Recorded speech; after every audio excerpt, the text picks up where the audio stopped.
Hello, my name is Nick Carroll, and these are my Hangout tips.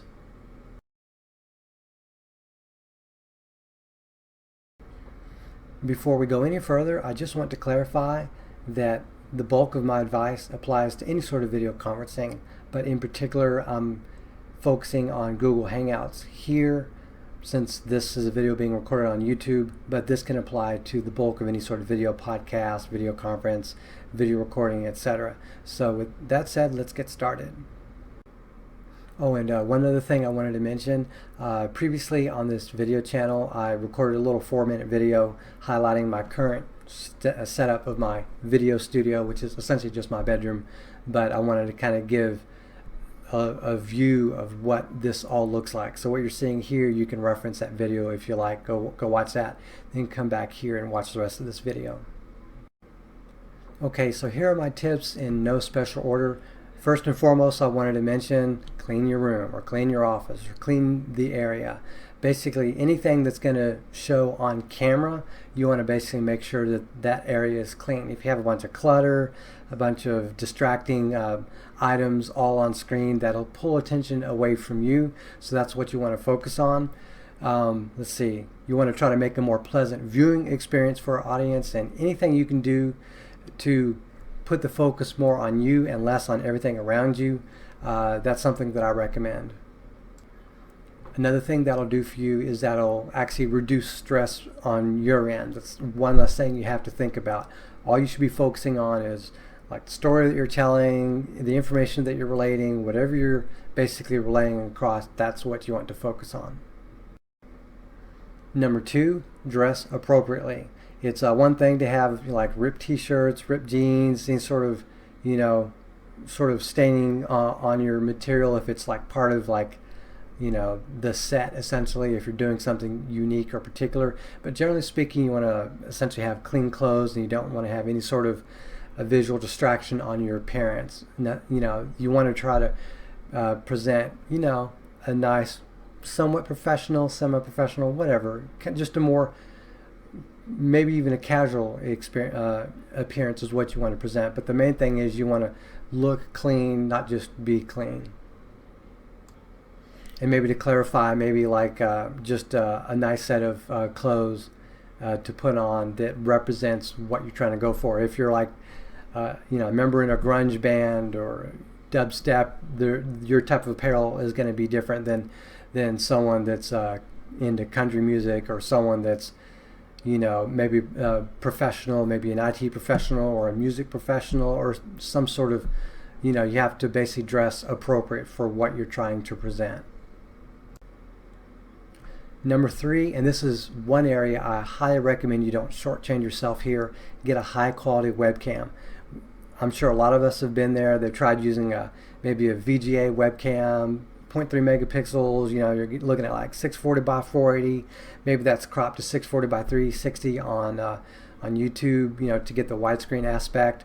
Maybe you're dealing with a lot of pixelization and maybe even some artifacting within the camera lens itself, something like that, some sort of low quality video experience. That's something you don't want to provide. If you're doing any sort of video conferencing, in particular, you're going to be dealing with things like packet loss and latency and a lot of other things that occur just through the network. And so streaming quality may vary. So you want to, at least on your end, try to get as good a camera as you can as possible in order to get, basically you want to help yourself out and present the best image quality you can if possible. Now generally I would say you want to try to record at 1080p widescreen, but in the case of many webcams that don't do optical image stabilization or optical zoom, they do basically digital zoom. You're basically left with a resolution that's just above 1080p in terms of the resolution that they're able to present, and you can only zoom in like 1 or 2 times, and it's you don't get to zoom in much. Basically, you don't get to crop accordingly, or you don't get to move around the images. I'm just going to give you an example here real quick.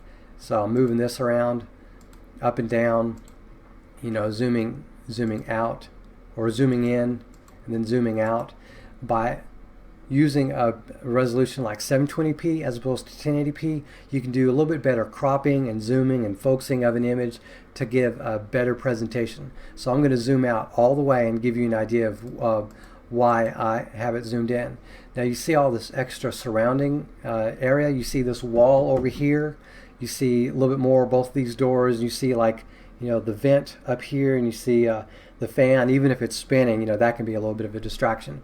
So if I were operating at 1080p, I couldn't even zoom in this far. I can zoom in about half the distance between here and there.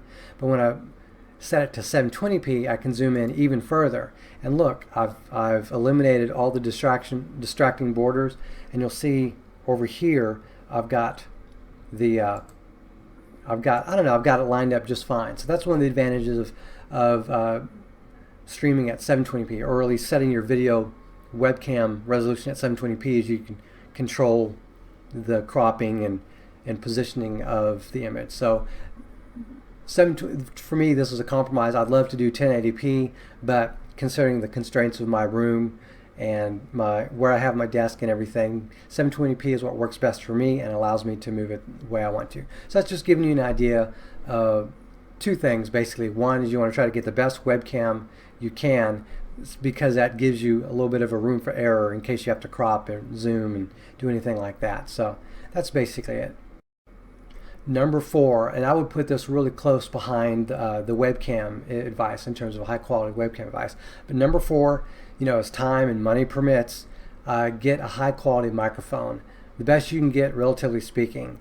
We've all, a lot of us have been there where you're dealing with like a little laptop, a netbook, maybe a tablet or something, or you've got a really low quality microphone, or you've got like a headset mic, and even some of the high-end gaming headsets have really good speakers, but the microphone is really substandard quality, and it doesn't portray as much of the fullness of the audio as maybe it should. So in my opinion, you want to get a high quality microphone.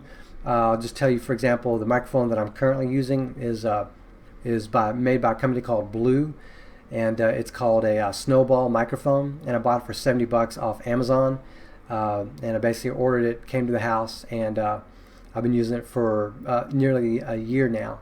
But it's not the highest end audio out there, but in terms of the law of diminishing returns, it's really high quality for the money. Same thing with the webcam from advice point number 3 is I paid only $70 for that. I walked into a Best Buy, it's for sale for $70. Normally it's $99, $100.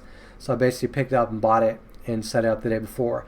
The webcam I was using before was like a really low quality VGA 640 by 480 webcam, and all my little Hangouts were basically at 320p or 360p. Not a really good experience. You can look at the earliest videos on my channel to get an idea of just how bad an experience that was. So the bottom line is my audio quality has improved a lot because I'm using a good microphone for the money. And for me, considering how much podcasting I do tend to do upwards of 1 or 2 a week, and I tend to record videos from time to time for my YouTube channel. And I personally find it highly valuable to get a good microphone. And some sound tips surrounding that: you want to make sure that the microphone is as close to you as possible without being too close. If you can afford a pop filter in front of it, or have one of the more expensive mics that include pop filters built in, that's something to go for as well. But I do not tend to have that issue as much, and it's not that close to me, so I personally don't use a pop filter. But this is much better than the little $20 Logitech headset mic I was using in terms of audio quality. One thing you don't want to do is bounce anything on the desk or whatever surface that you're on, or touch the mic, or do a lot of typing. Those kind of things can sort of those could be picked up really easily because the vibrations carry themselves onto the mic. Some people will have essentially a microphone on like an arm that's not connected to their desk or whatever they're using on. That way vibrations don't transfer, and they spend a few $100 on the highest end microphones. Or some people will buy high end mics that belong to headsets that they use. Anyways, long story short, buy a good microphone. Don't chintz out on this point, because this will help others to understand you on the other end of the video conference, all the other people that are podcasting with you or conferencing with you, or that are in the Hangout, or that are watching the Hangout or watching the video later by whatever means. And actually, this next point, I'm going to circle back to the webcam a little bit. One thing I've noticed in my time podcasting is that like some of your higher end webcams will provide software that do additional features like adjusting the white balance, adjusting the focus, to like if you move forward or backwards, the focus auto adjust. This webcam that I'm using here, a Logitech C920, again mentioned, I picked it up for $70. It has a feature where it'll automatically digital zoom and focus itself based on where it perceives your head is at. So you could basically move your head and it would basically move and try to put your head in the center of the screen, and it'll also zoom in and out. And the problem is, because it's done digitally and it's not the highest end technological equipment out there, so it makes a very distracting experience when you see people do this. And I've experimented with it myself. I've seen other podcasts where they're using this feature, and it's really distracting. I would say it's more distracting than having just any sort of static image in the background.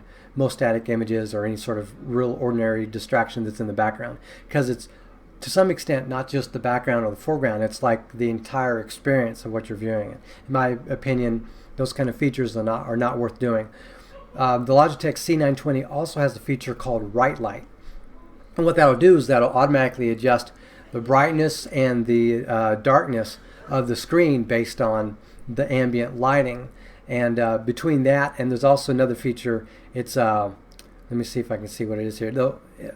Well, anyways, this Right Light feature in particular, I think this is what I'm talking about, is it actually, by using it, it reduces your frame rates in half on this webcam. So for example, without the Right Light feature, I can produce video content at 30 frames a second from this webcam.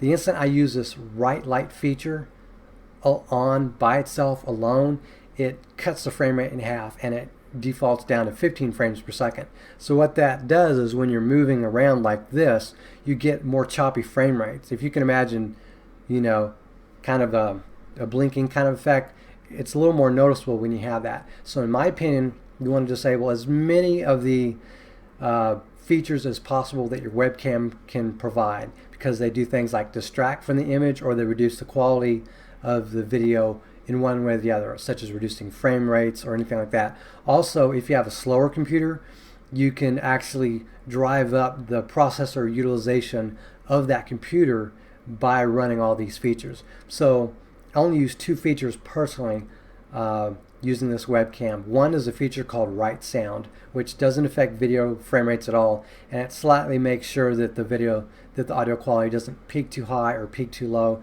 And the only other features I use is auto white balance, because I have in some experiences, like if I'm looking at an image on screen and it changes, like let's say I'm looking at a relatively dark screen and I view a web page that's predominantly white, it'll cast a pallor, I'm not sure what you call it, it'll cast lighting across me and everything else, and that'll actually adjust the white, make the experience different. And the white balance feature actually kind of combats that a little bit, so you don't get quite a shock in terms of, I'm not sure what you call it, white balance. But anyways, so that's about the only things that I use personally. But they don't affect frame rate, they don't affect image quality unless something dramatic happens. So that's basically it. Turn off as many features as you can. One thing that I'll say on that is I've seen some people use these features and it's just really distracting like particularly on a slower computer, instead of dropping it down to like 15 frames a second, I've seen one person,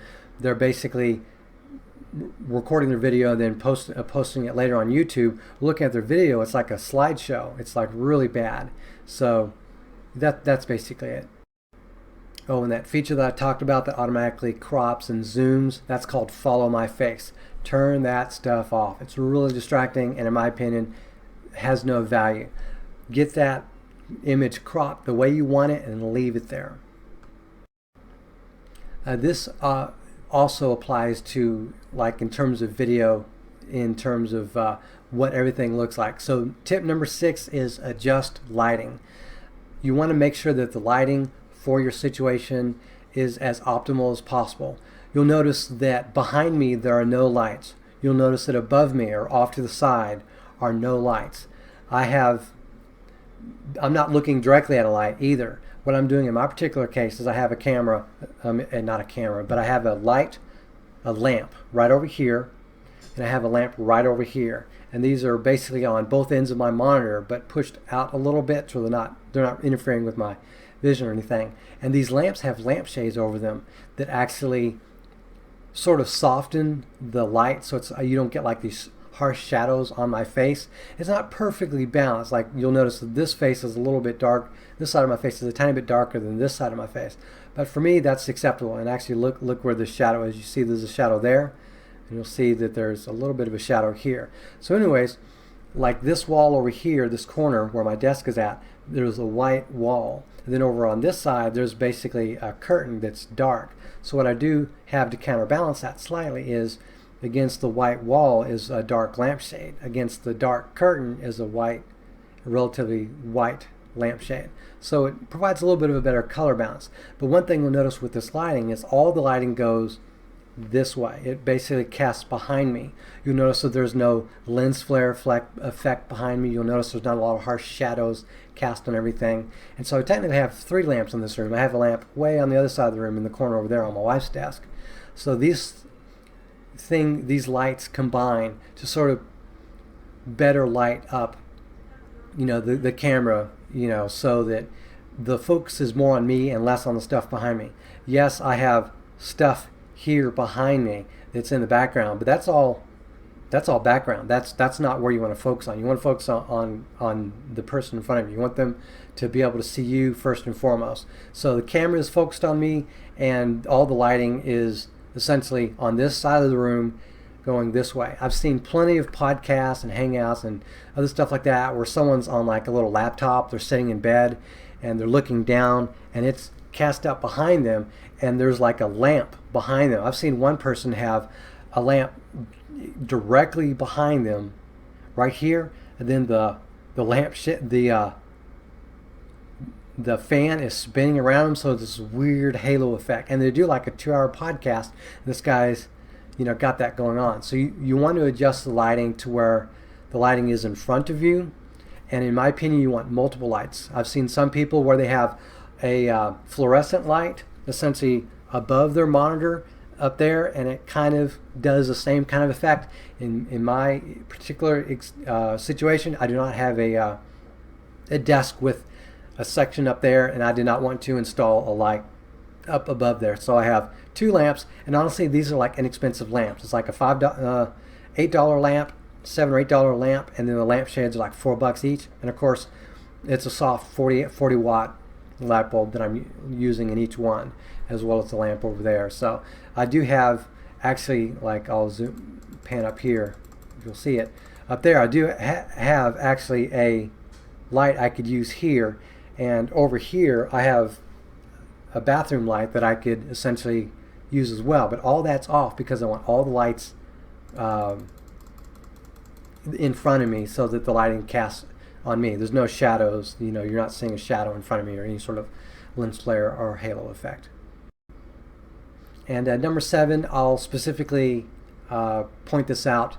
Spend time, maybe an hour or 2 part of the day, just at least once, just looking at everything behind you and thinking for yourself, what can I do to make that look nice? Like provide a pleasant backdrop for others, to look at. So, let's say you're in an hour-long podcast. People aren't going to stare at your eyes for an hour. They're going to look at everything in that video. So in my opinion, you want to provide a good backdrop. Some people, you may wish to have like literally a white wall behind you, or some sort of colored wall, or some sort of a pattern behind you. Some people may invest in like a $20 like clothes hanger type situation, curtain thing, where they provide a backdrop behind them, or they may put a bookcase or a bookshelf behind them, or maybe they'll have like another desk or something. But anything, there's anything you could do. I've thought about basically putting my desk in the middle of this room to where the bed right here could provide like exactly an even backdrop behind me. But looking at the rest of my room, I determined that this was what you see now is essentially what I wanted to go with. It's not perfect. I'm not going to build a new house or build a new studio just to do this, but I'm doing what I can for as little money as possible with as little effort as possible, but still try to provide a good experience. So in my personal opinion, and I've seen plenty of podcasters and people doing Hangouts and video conferencing put that time into it. So this isn't as common an issue that I see. I've seen some messy rooms, I've seen some unmade beds, whatever. But generally speaking, build a good backdrop. Turn yourself around and look at everything that will show up typically on camera. Make it a good experience. Maybe put posters behind you, books. Like, you could, if you have a bunch of comic books and you're like doing a comic book podcast, you could buy, these sleeves or protectors and then build like a little wall of comics behind you or stuff like that. I'm just throwing out ideas, but spend a little time on a good background, a backdrop. All right, so number 8, and this is going to be a little bit more of a technical matter that you can help yourself with, and this is basically involving networking. If you have the option of choosing between wireless connectivity between your PC or notebook or whatever device that you're using to podcast on, if you have the possibility of choosing between wireless for that or a wired connection, always choose the wired connection. This helps to eliminate any sort of issues you may have on your wireless network. Say someone runs a microwave, say there's interference with other Wi-Fi routers in your neighborhood or your condo or your complex or your apartment or whatever, wherever you're living. I've seen a lot of times people have issues where their Hangout is interfered with because of additional latency or jitter or just a bunch of dropped packets. So essentially what you get is too much delay or variable delay, or the image quality, video quality starts to get reduced in order to still basically provide that experience, and it's just bad. In my experience with my house, I have so many wireless devices all connected to my wireless router that my wireless router is actually bogged down a little bit by the sheer amount of wireless activity plus whatever interference. And I've done my best as a network technician to sort of reduce that. But what's worked out really good for me is I have my PC 5 foot away from my wireless router, and I'm wired directly to it. So like if I run a ping to my gateway, like if you go to, say you're on a Windows PC, you go to a command prompt, you type ipconfig, and you look at your gateway that's listed there, you can do ping -t and then that gateway address, and then watch the ping. Watch for any sort of like, failure to respond messages, or maybe really high latency, or variable latency, and that will I notice happens on my wireless network. So what I do is by connecting on Ethernet, I can essentially avoid that issue altogether, and I get like 1 millisecond, ping essentially because I'm connected at a full gigabit to my wireless router. So that's just what I want to, present to you, is if by any means necessary you can have a wired connection from your device that you're using to podcast to your wireless router or whatever, definitely do that. Oh, and on a Linux box or even a Mac, you can type ifconfig and get the same gateway address information. There's a lot of other ways you can find out what your gateway is. Linux boxes and the Mac, you can just type ping, then the gateway. You can get basically the same experience, and basically you can get the same technical information, and you can get an idea as to whether or not you are actually combating any sort of packet loss or variable latency or delay. Anything you can do to reduce this issue is helpful and will be a good thing for you and those watching and participating. All right, and number 9, this might seem like nitpicking, and this is by all means optional, but I'm just throwing this out there. If you have any sort of reflective items, within visual image, if anyone can see something that's reflective, you might want to get that out of the screen.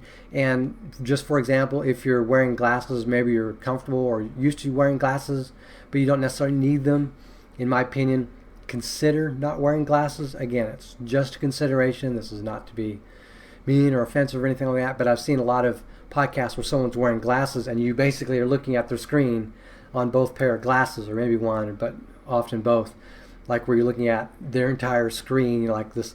It's kind of this weird experience. Not necessarily a big deal, and by all means, if you need glasses, wear them. But if you can get away with not wearing glasses during a podcast, or you can minimize any sort of reflectivity issue, any sort of reflections or anything like that, just look into that, see what applies to your particular situation, and see what you can do. In my case, of course, as you can tell if you've been watching this video, I'm not wearing any glasses. I don't need glasses, so obviously this is no skin off my back to continue to not wear glasses.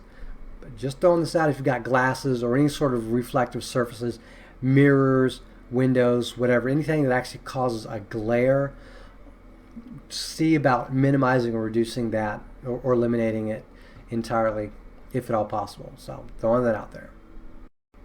And this number 10 is going to be another bit of technical advice, and that is this: kill all background processes, services, programs, applications, whatever that you have running that you don't need, if at all possible.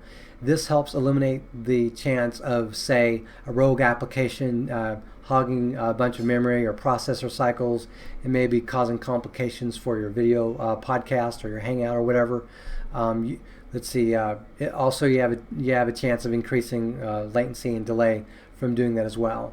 For example, let's say you're running a BitTorrent client, or you're downloading a bunch of files via FTP, or you're uploading video for whatever reason, or you're sharing files with a friend, or doing anything like that. Anything that might actually utilize the network to some extent, or utilize processor cycles or RAM on your existing computer, or maybe cause a lot of hard drive activity, whatever the case is, particularly if you have run a slower system, and that can be a significant impact. In my opinion, you want to kill all those background programs, apps, processes, services, whatever you can get away with for the sake of the podcast. In my case, my main PC that I use for all my video conferencing is essentially the server for the entire house. It's also what I do for BitTorrenting or downloading, file sharing, research, anything I want to do. All that basically happens here, and I basically turn all that stuff off. Google Drive, Dropbox, anything that I feel that might impact my ability to podcast or hang out, I turn it off. And at the end, I basically turn it all back on, and everything's good. So that's another bit of advice. Kill any programs, applications, processes, etc. that might be causing issues. Another bit of advice. This is number 11. If you're on air, what you want to do, if possible, is get yourself a good set of either earbuds or a headset, something, earphones, whatever you have. In my opinion, you want to get that, because I've been on a number of podcasts and seen other podcasts where someone has like speakers and they're using that for audio. So someone on the podcast is talking, that audio is fed back to like me or whoever is listening, and then that gets fed back into the microphone, so you get this weird feedback effect. And I've been in podcasts myself where, like, I'm podcasting with someone and they're using speakers. I'll say something that will come across on their speakers. I'll hear that person, which is me, stop because it sounds like I'm interrupting someone, and what I'm doing is interrupting myself. And I've seen others do that too. Or the issue is I'm talking and that is, going out to the internet, that's going out, into the Hangout or the podcast or whatever. And while I'm talking, I'm not hearing, it's like the audio. I haven't really figured this out, but I've seen others do it, and I've done it myself, to where I'm talking and others are talking and speakers are on, and I'm not able to hear them, or they're not able to hear me, or they're not able to hear each other because they're talking at the same time. And so there's some sort of noise canceling effect going on somewhere there. So by everyone, the more people do this, the less issues are generally had by those in the podcast and by those watching. But if everyone wears some sort of, you can have wired headphones, earbuds, whatever, or you can have wireless. They're actually, wireless headphones and headsets you can get, to where you could literally by Bluetooth or whatever be listening, and you can get up, you can still hear everything. You're wandering around the room, you're doing whatever, and you can still hear. Even better is if you have one of these wireless, headset mics where the mic is actually pretty decent. You could actually walk around or move around, still hear everything, still talk, providing that you're close enough to where that doesn't affect things. The only downside is there's a chance for latency or any sort of issues occurring, in terms of delay if that happens. But generally speaking, you can minimize it if at the least you're having earphones or headsets or something like that. So that's what I'll recommend, is get some sort of earbud or headphone, headset, whatever, to minimize the crosstalk, feedback, all that stuff. So that's my advice.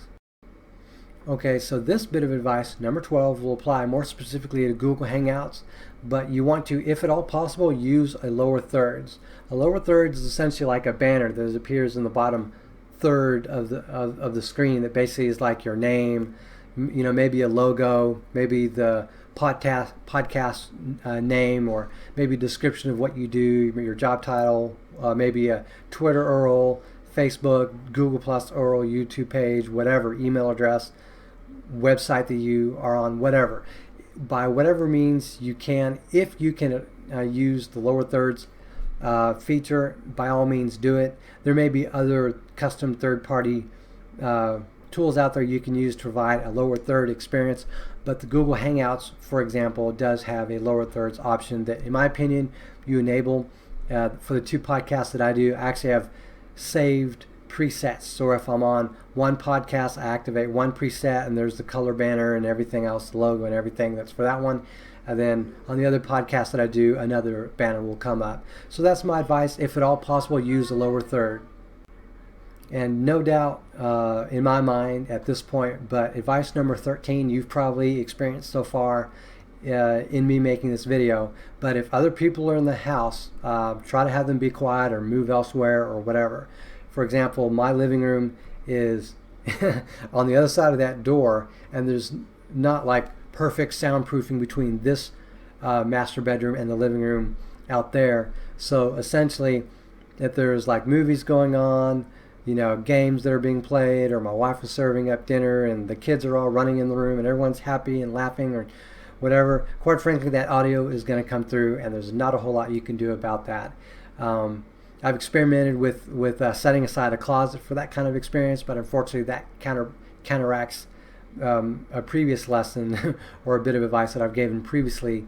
My wireless network is not that good, and so that introduces a bit of delay and jitter and packet loss essentially over time, that I have to use this room and this setup and everything that I've got here, and within reason the people in the other room will tend to be quiet whenever I'm podcasting or I'm on air or I'm recording a video, but generally there's not a whole lot you can do. So if at all possible, try to get others in the house to kind of quiet down, let them know that you're on air or whatever. If you can by any means muffle the sound, like I know some people, they have a room set aside specifically for podcasting and it's soundproofed and they've got it set up really well. I can't do that, but by all means do what you can to minimize ambient noises. Also, we've got a dog outside. Every once in a while dogs bark, just can't do anything about it. So that's it. Alright, number 14 is a little bit of a weird one, I'll admit, but I believe this does help. One thing you want to do is minimize movement. It's not so bad if you're recording video, because all this is basically recorded locally, saved locally, and I can then upload it at will. But I have seen on some podcasts, a lot of people when they're moving, they're essentially, because like this Logitech webcam, it does video compression to some extent, and I think that may apply to others. I don't have a lot of technical justification for this, but bear with me. I do think if you do a lot of movement, crazy movement, while you're doing video streaming, you're going to increase the chance for video, like sort of depixelization, sort of reduced video quality, and also just the effect of moving around a lot can like if you're doing this, you can see a sort of a blurring effect. Well, when you're streaming, you know, it looks worse than what it does here when you're doing it locally. So in my opinion, you want to try to minimize movement. I've seen some people, maybe as a form of superstition, say don't move because it increases the number of bits that are being transferred, so on and so forth. Maybe that's the case. I don't have any technical justification for that.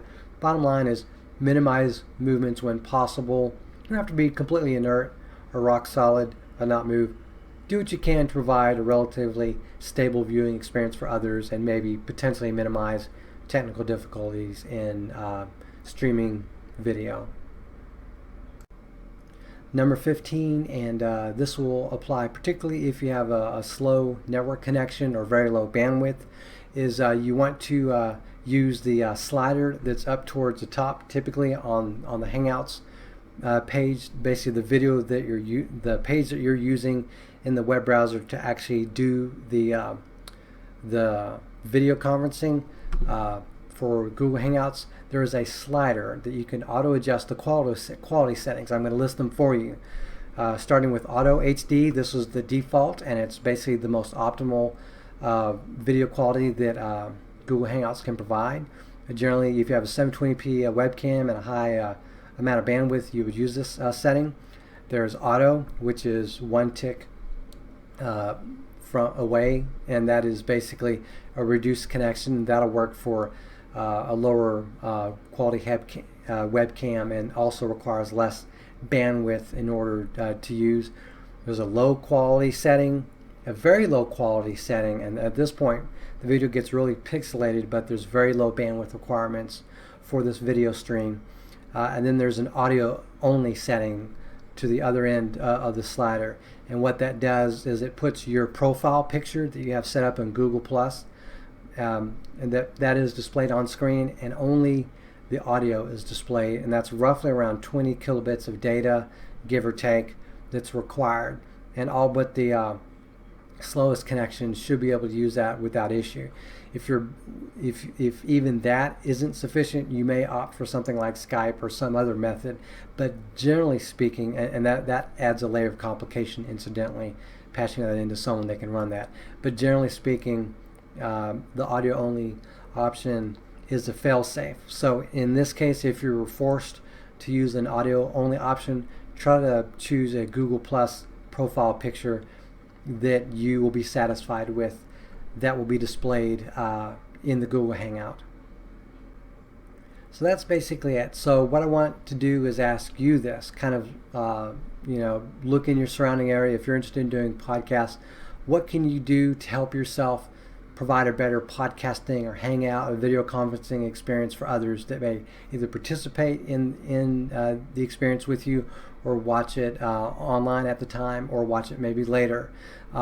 What can you do to improve that experience? Spend maybe an hour looking at the surrounding area that'll appear in the frame, in the shot, and decide maybe I can do this differently, maybe I can adjust this, maybe I can adjust lighting, or maybe spend a little money here and there on maybe a better webcam, a better microphone, maybe a decent quality headset, stuff like that. Maybe a lamp or two that you may want to use.